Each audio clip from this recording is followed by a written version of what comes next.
こりゃ思ったより厄介な仕事だな。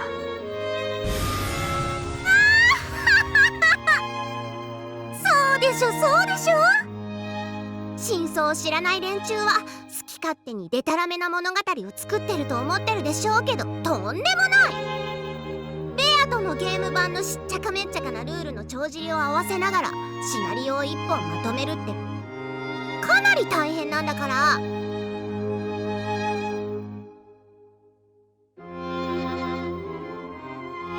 とにかく登場人物が多いんだよな。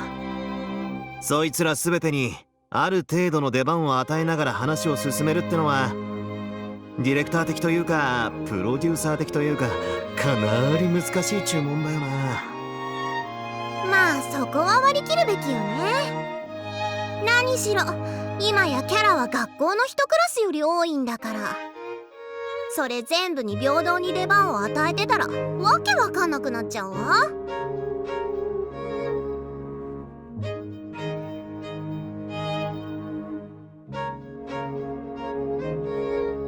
そうは言ったってどうすりゃいいんだよ。現実に数十人規模でキャラがいるわけだぞ。あんた本当にパーね。このラムダデルタちゃん様みたいに頭使いなさいよ。頭まいた。頭突きじゃないわよバカ。やかましい。こっちは考えてやボツ考えてやボツの繰り返しで頭が痛いんだ。黄色い声でピーピー騒ぐな。あんまりうるさいとエピソード6では登場させねえぞ。何かうまい秘訣があるならとっとと教えやがれってんだ。たく泣くことゲームマスターには勝てないわね。でももう教えるまでもないわ。あんた答えが分かってんじゃない。え？おい待てよ。煙に巻いたまま逃げるな。ち逃げちまいやがった。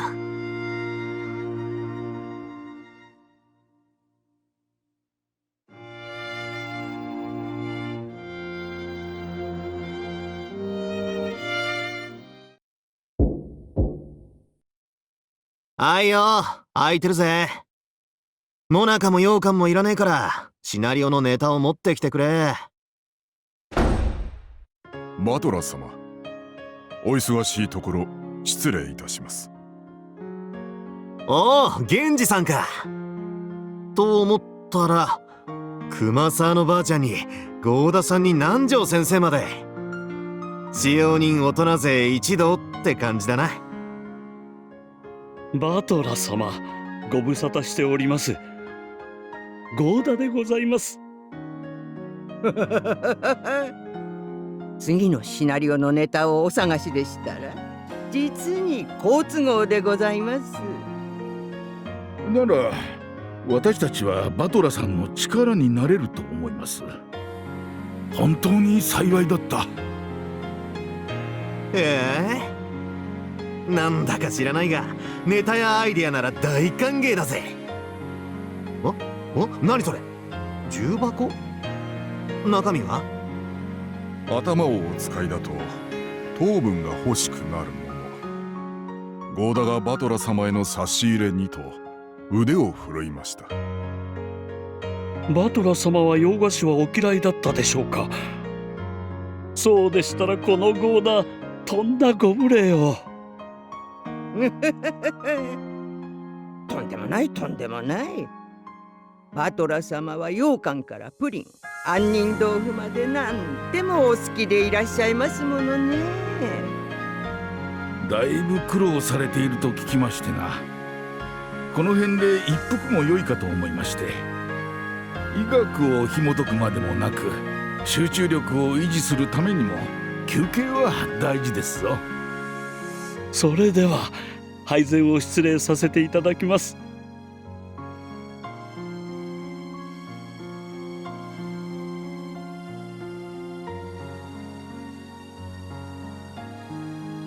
さあさあ召し上がれ。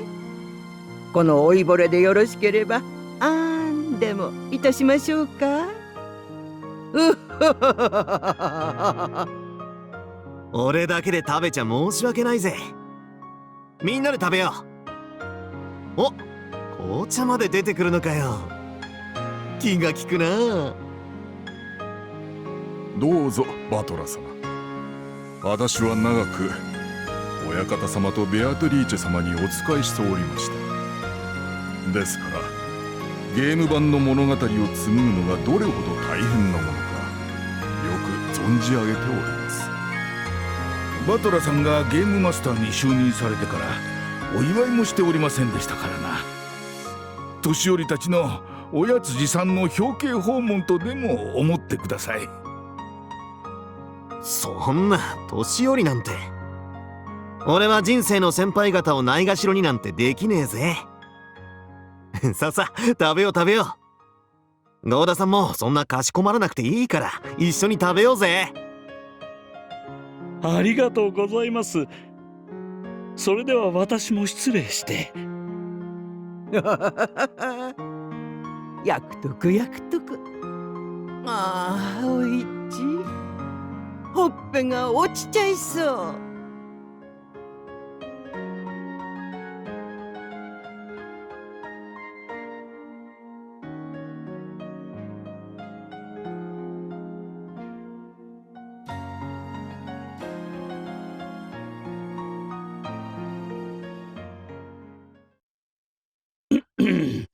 ところでバトラー様、エピソード6の準備はいかがですか？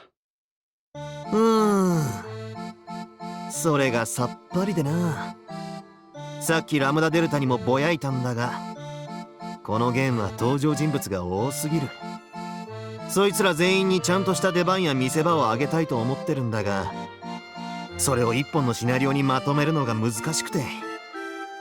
あれ、そういえばさっきシナリオのネタを探してるなら好都合と言わなかったっけ？ええ、それでなのですが、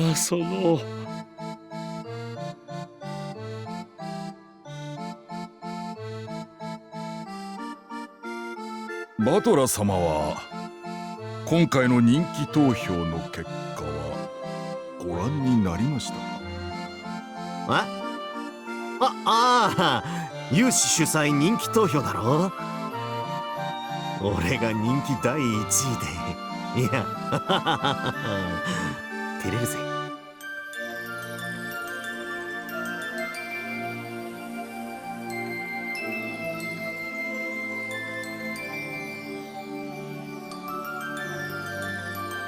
この中で一番奮闘しました合田が22位、南條先生は48位、熊沢は53位でございました。まあ、老いぼれには妥当な順位でしょうね。源氏さんは何位だったんだ？41位です。まあ、若い世代の方にはなかなか太刀打ちは難しいですな。みんな一番最初のエピソードからひどい役を文句一つ言わずにこなしてるってのに、ちょっと辛い結果だな。あのクソムカつくエリカなんてろくなことしてねえのに6位だぜ。人気投票ですからね。麗しい女性方にはなかなか太刀打ちができないのは承知しておりますが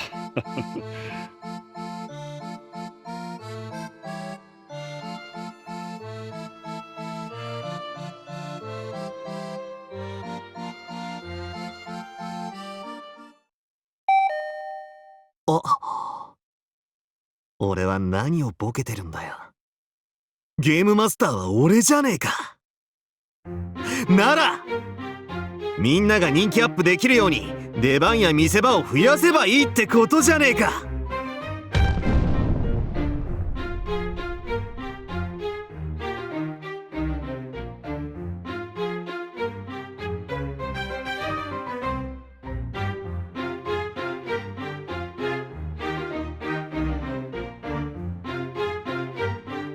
いや、本当にうっかりしてたぜ。人気投票の結果に同情するなら俺が少し加減すりゃよかったんだ。人気は出番と見せ場に比例するわけだからな。ああ、そんなことにも気づかなくて申し訳ない。ベアトやラムダデルタのシナリオではみんなも随分不遇だったようだが、今やマスターは俺に政権交代。任せてくれ。みんなの人気がドーンと上がるように俺が出番や見せ場をいっぱい増やしてやるぜ。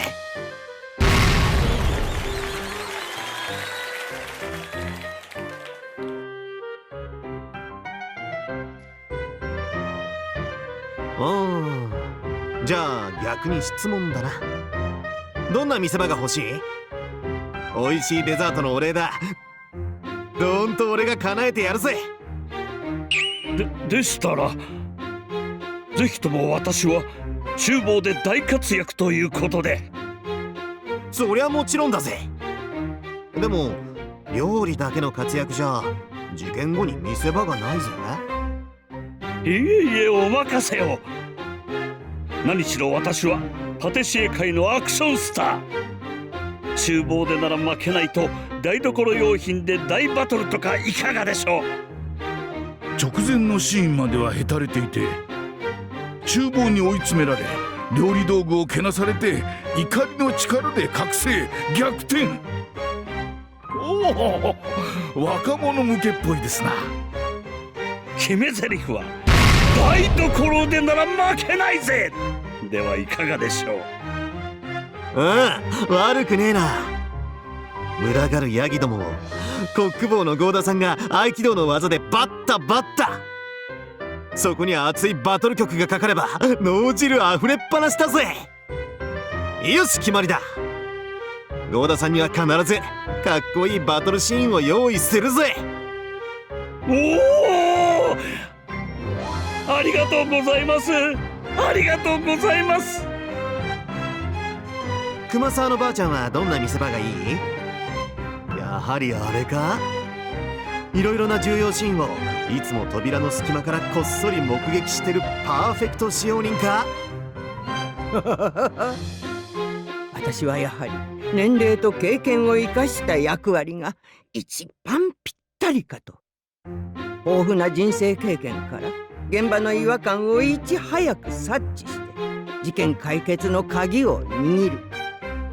けれどもそれを犯人に知られ涙なくしては語れぬ抵抗の末、ダイイングメッセージを残し犯人を追い詰める。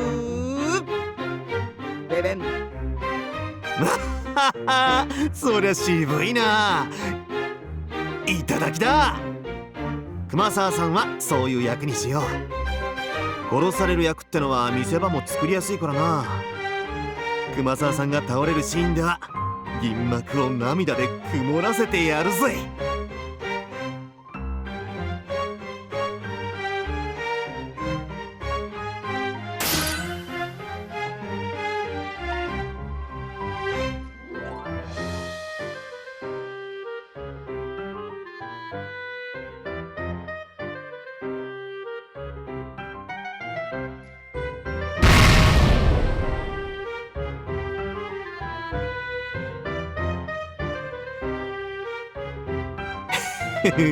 よしよし。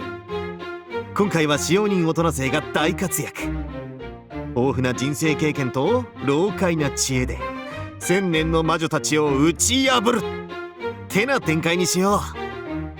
ありがとうみんな。方向性が決まればもう少しアイデアも出やすくなるってもんだぜ。私らもバトラさんのお役に立てたようですな。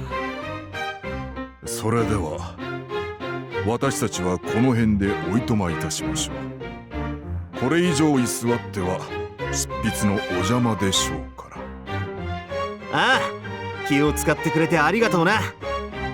そして協力をありがとう。次回の人気投票全員が10位以内に入れるくらいに活躍できるよ最高のシナリオを書くぜ。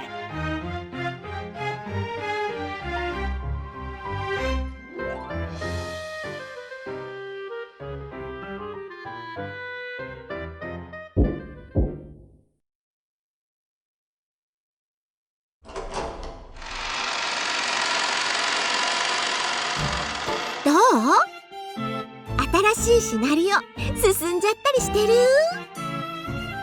エヴァおばさんの中学時代じゃなくて魔女エヴァだな。何しに来やがった？何ってご挨拶ね。過去のエピソードで一番人気があったのは何？エピソード3じゃない？あのシナリオが盛り上がったのはどうして？私という好敵手が活躍したからじゃない？素敵なシナリオにはね、素敵なライバルが欠かせないの。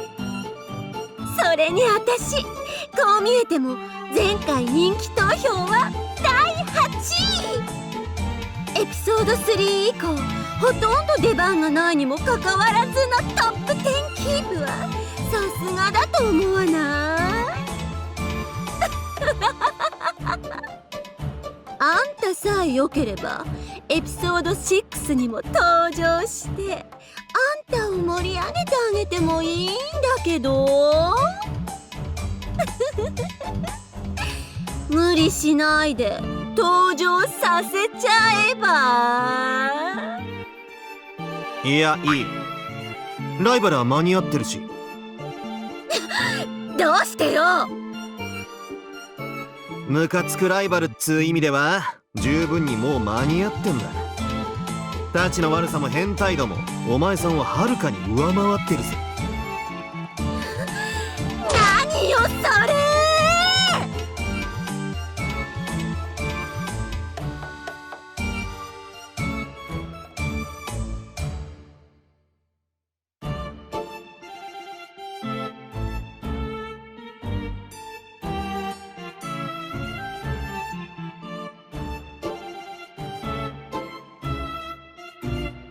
ま、そういうわけだ。立ち絵命令のスクリプトがバグった時くらいしか出番はねえぜ。エリカって子に私が劣るっていうの？何が？どうして？ランクオールエースの超スペック、ムカつき度、ヘタレ度、特にでかいのが変態度。あいつキャラ立ちすぎだって。何よ何よ。私がインパクトで負けてるっていうの？キャラで負けてるっていうの？だってあいつわざわざ水着に着替えて雨の降る中壁をよじ登ってガムテープ貼って回る変態だぜ。エリカは人気投票第6位、あんたは第8位。でも得票数は倍近いんだぜ。何よ、若い女の子が水着着てるってだけで票が入っちゃうの？男は露出に弱えからな。スカートの丈一つとってもそうだぜ。エリカは膝丈だけどあんたはロングだし、何しろこの絶対領域のご時世に靴下かタイツかニーソかさえ分かりゃしねえ。髪型もただのパッツン。そこへ来たらエリカは超王道のツインテール。スカート、髪型、露出に変態度とどこを取っても勝ち目がねえよ。完全にキャラが飲み込まれてる。わざわざ出番を設ける理由がねえ。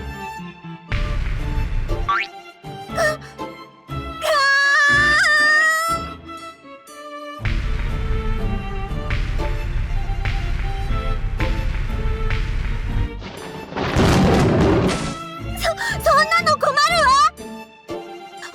お願いします、バトラ様。私頑張りますから出番をください。スカートの丈が問題なら直します。髪型が問題なら直します。露出度も変態度もお望みでしたらお言いつけの通りにしますから、どうか私にも出番をください、バトラ様。スカートの丈を直すって？具体的にはどのくらいに直すわけ？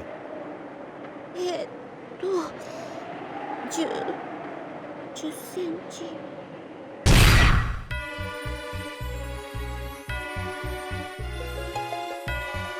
もう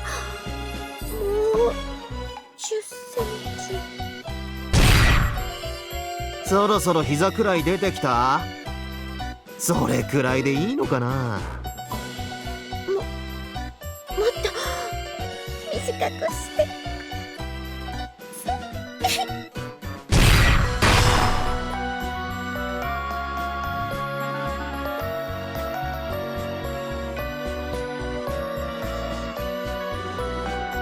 まあスカート丈だけならエリカに対抗できてきたかな。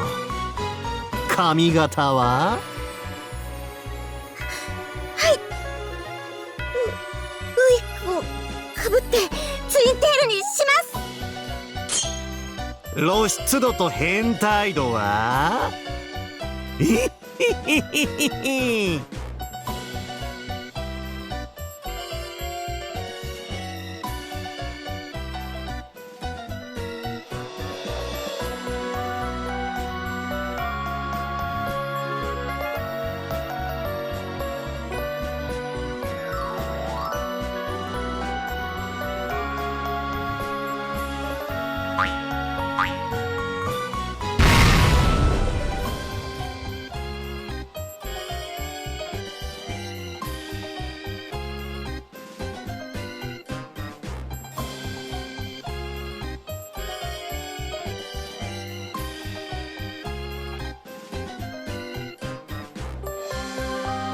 うわっはっはっは。我こそは新しきゲームマスターバトラ様だぜ。出番が欲しいやつは願い出よ。俺の機嫌を損ねるやつは出番なしだ。うわっはっはっは。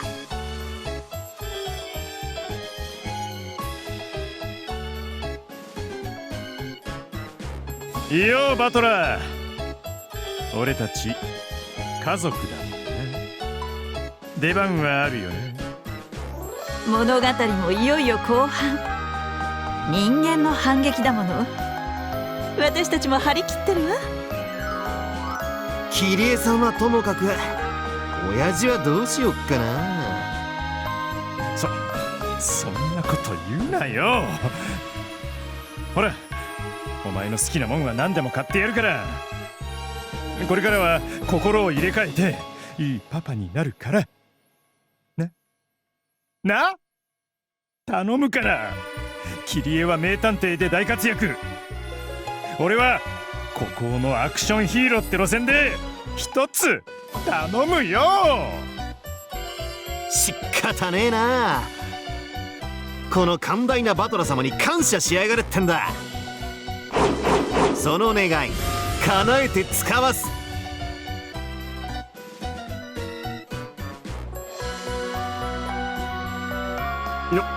いやあバトラ君、私と夏日とジェシカもなんとか出番と見せ場をお願いできないかね。私たちは別に活躍したいとかは言いません。仲睦まじく書いてもらえるだけで十分ですので。私はバトルでも活躍したいぜ。一緒に大暴れして魔女や悪魔どもを蹴っ散らそうぜ。叶えてもいいんだが条件つけちゃおっかな。なんだね。夏日おばさんにいざ枕とかしてもらっちゃおうかな。それで母さんとか呼んじゃっていい？無理にとは言わないぜ。まあできたら水着姿でしてくれると。水着については当社規定のものを支給します。もちろん無理にとは言いませんぜ。第一の晩に6人も殺さなきゃなんないんで困ってるんです。バ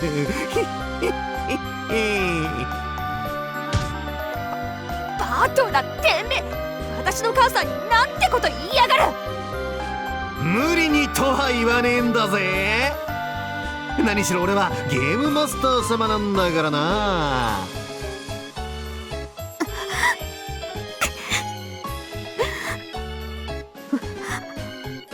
わかりました。水着で膝枕します。うわひゃっほー。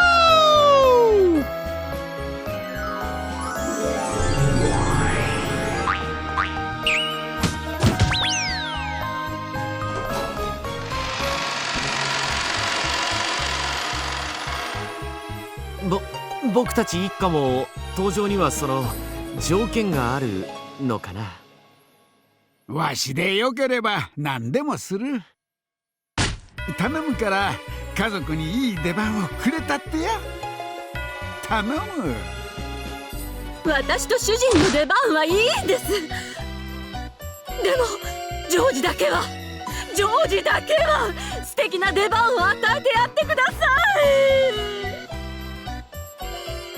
そうだな、ジョージの兄貴にかっちょいいバトルシーンでの活躍を与えてもいいな。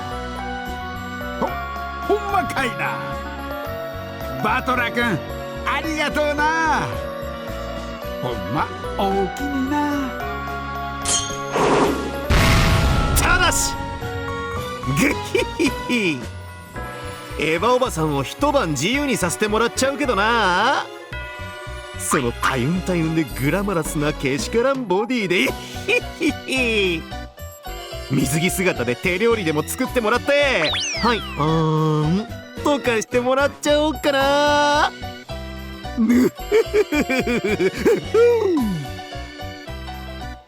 そんな。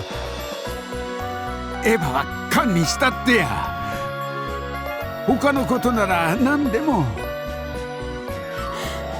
いいわ、あなたジョージのためなら私。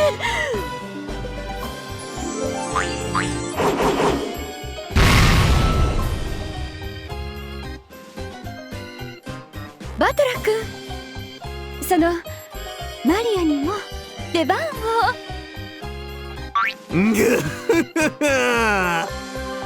それはもちろん構わねえけどさ、ローザおばさん、人にお願いするなら見返りってもんがないとな。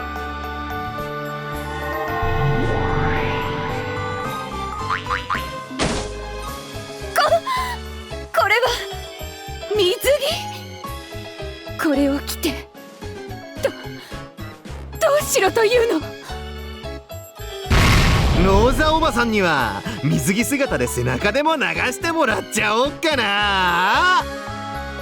グヒャヒャヒャヒャ。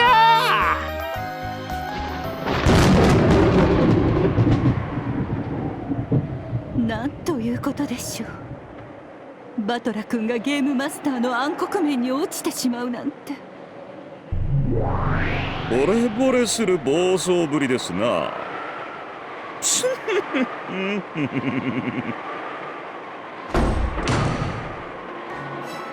おお、ロノウェにワルギリアか。あんたらには世話になったからな。安心しな。特に何の条件もなく次回のエピソードでも出番を用意してやるぜ。おやおや、それは本当ですか。これはありがたいですな。俺はこう見えても受けた恩は忘れねえ男だぜ。バトラ君、みんな出番が欲しくて必死なんです。その気持ちをもてあそぶようなことはやめてあげてください。いくらワルギリアの頼みでもそれは聞けねえぜ。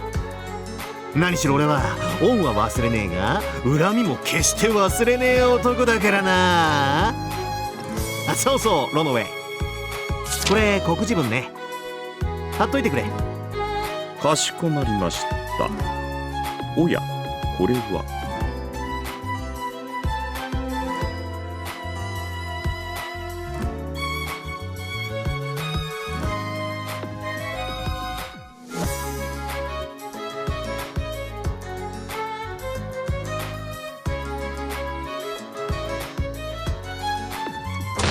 心当たりはあるでしょ。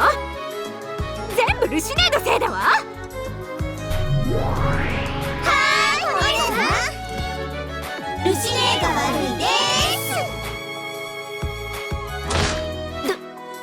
どうして私が悪いのよ。どうして私のせいになるのよ。だってルシファーお姉様ってエピソード3とかで必要にバトラ君をいじめてたし、姉妹の代表ぶってバトラ君を独り占めしていじめてたもんね。ねたましいわ、腹立たしい。ルシネーがバトラ様の機嫌を損ねたのは疑いようもない。疑いようがないでござる。どうすんのルシネ。私天女様とまた一緒に登場しようねって約束してんです。マジこれどうやって責任取んの？私一人が悪いわけでは。いいえ、ルシネのせいです。とにかくバトラ君のとこに謝りに行きましょうよ。このままずーっと出番がないなんて嫌だ。わ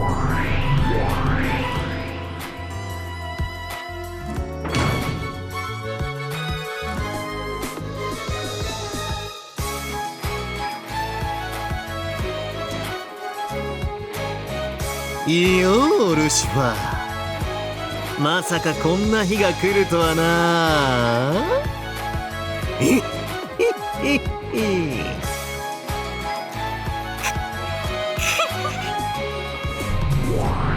バトラ様、私たち出番が欲しいです。何でも言うこと聞きますから登場させてください。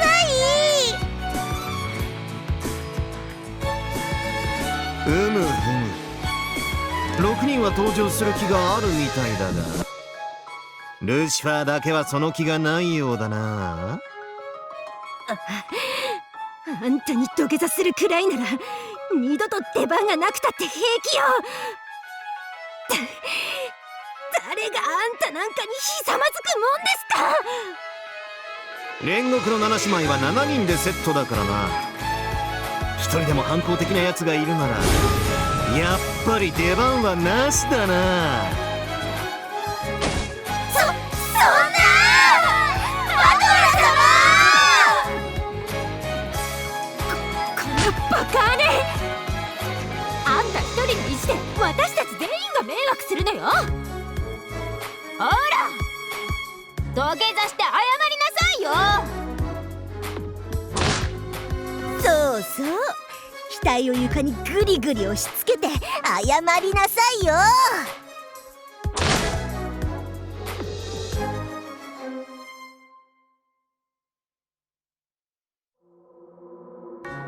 バトラ様、この通りルシネも謝ってますので、どうか怒りをお鎮めください。だから素敵な王子様との出会いの出番をちょうだい。私おいしいのがいっぱい食べられる出番がいい。そうかそうか、俺の機嫌さえ治ればどんな出番も見せ場も思うままだしな。肩が凝ったぜ。おもみします。ふくらはぎも凝ったな。揉んでくれねえかな。お任せの。ギョイ。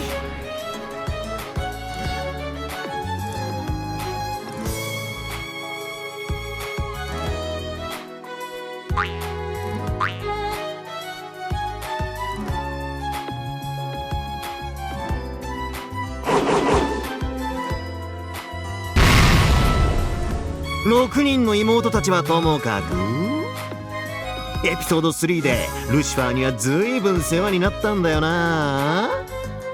杭とかで何度もえぐられてグリグリグリグリグリグリグリグリグリグリ、思い出しただけでも腹渡が煮えくり返る。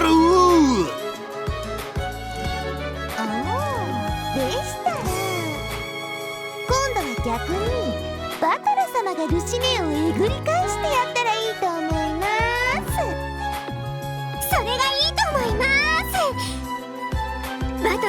気が済むまで一晩中いじめちゃったらいいと思います。何言ってんのよお前たち。ちょっと話しなさいよ。私知ってるんだから。ルシファーお姉様は背中が弱いんだよね。レビア！どうしてあんたそんなことを。あんたの弱点なんてみんな知ってるわよ。知らないのは知られてないと思ってるお姉様だけでしょ。だから浅はかなのよお姉様は。ほうほうほうほう、そちは背中が弱いと申すか。ほうほうほうほうほう。やめなさいよ。そんなことして私が屈服すると思う？ひいひい泣いて許しを請うなんて本気で思ってる？黙れ黙れ。あの日お前にグリグリグリグリえぐりいびられた恨み思い知れ。この辺か、この辺りか。それズブズブズブ。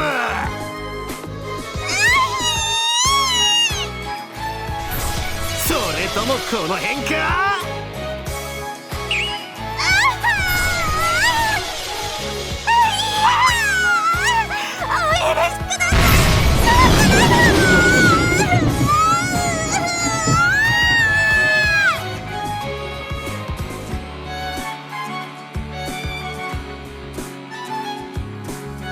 いかがですかバトラ様。すっきりなさいましたか？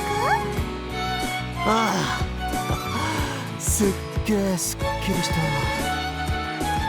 見ろ、積年の恨みがすっかりなくなって、俺のお肌がむきたてゆで卵みたいにツルツルのプリプリだ。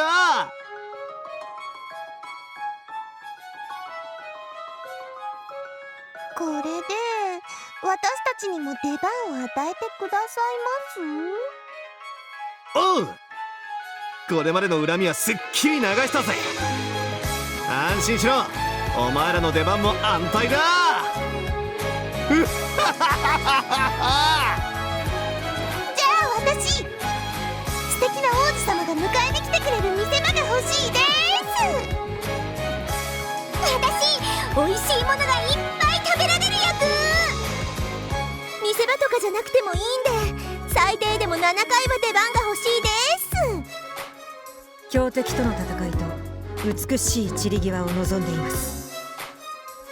ほらほらあんたたち、そんないっぺんに言ったらバトラ様が混乱されるわよ。ちゃんと紙にまとめてから提出なさい。私はどんな配役でもやられ役でも結構です。二度と逆らいませんので、出番をいただけると。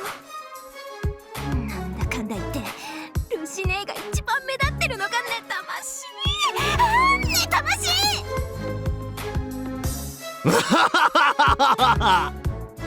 何しろゲームマスターは神だからな。何でも叶えてやるぜ。大船に乗ったつもりでいろ。お、また誰か来たぞ。今度はシエスタ姉妹かな、それともドラノール一家かな。そういやエンジェメ、我が妹のくせにまだ挨拶に来ないとはいけすかんやつ。七姉妹には全身マッサージしてもらったからな。シエスタ姉妹にはお尻の尻尾で額の汗でも拭ってもらおうかな。あー、ドラノールには何をしてもらおう。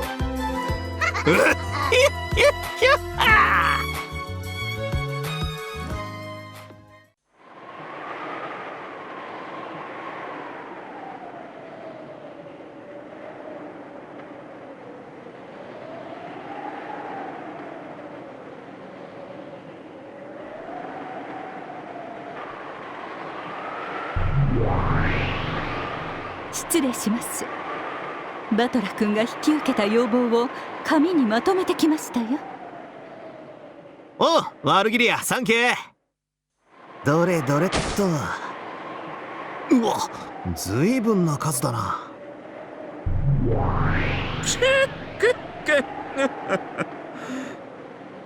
何しろバトラ様はゲーム版の神でいらっしゃいますから、叶えられぬことは何もない。要望もつい贅沢になってしまうというものです。それにしてもバトラ君、この要望すべてをどうシナリオにまとめるつもりです？それも一本で。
サブプライムローン破綻、パターン青、バブルと確認。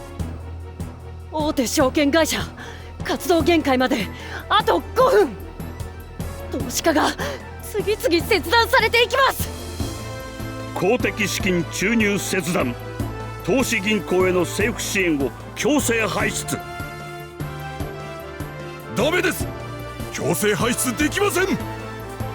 なんですって？クラウス司令、準備銀行統括機関前議長よりお電話です。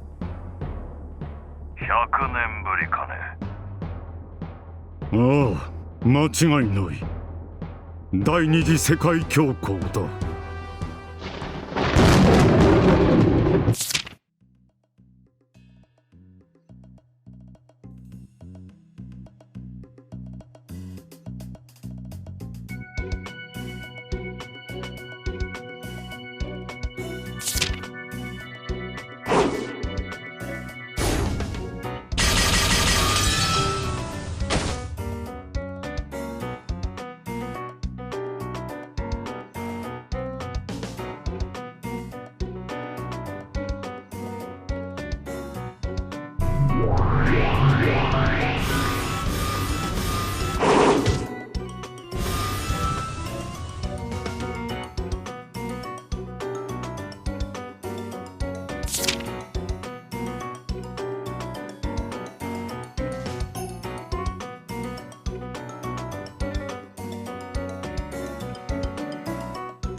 なんだよこれ。この調子でどこまで続くんだよ。こんなのがまだ半分以上あるってのか。バトラ君のわがままっぷりに対する正当な要求かと思いますよ。さて、この要望を全て満たすシナリオを書かなければならないわけですが、実はゲームマスターにはシナリオを書き上げる制限時間がございまして。制限時間？そんなのがあるのか。具体的にはいつまで？まあぶっちゃけると冬込みまでですな。プレス工場さんの都合もありますから、納期はもっと早いですよ。今年は冬が寒そうです。工場は山の中にあることが多いですからね。雪に閉ざされるとマスターディスクが届かないということもありますよ。さあさあバトラスさんは執筆を始めようではありませんか。この要望を全て満たす新シナリオ。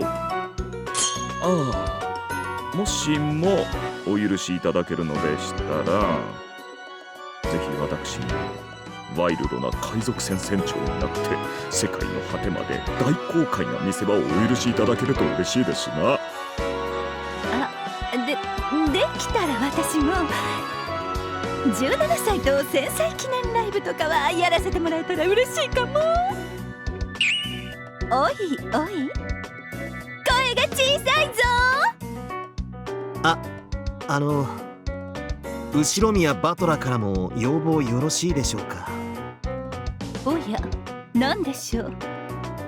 これ全部夢落ちってことでお願いしてもよろしいでしょうか。ダメです。図に乗ってました。マジで謝ります。助けてください、ワルギリア様、ロノベ様。もう仕方ありませんね。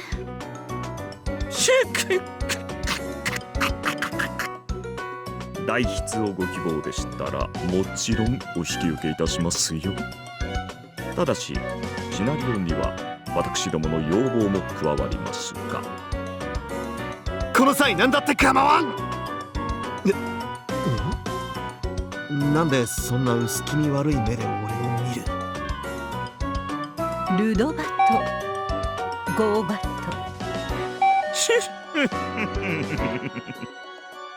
ロノバトもぜひ。何の話だ。その語尾のバトってのは何だバト。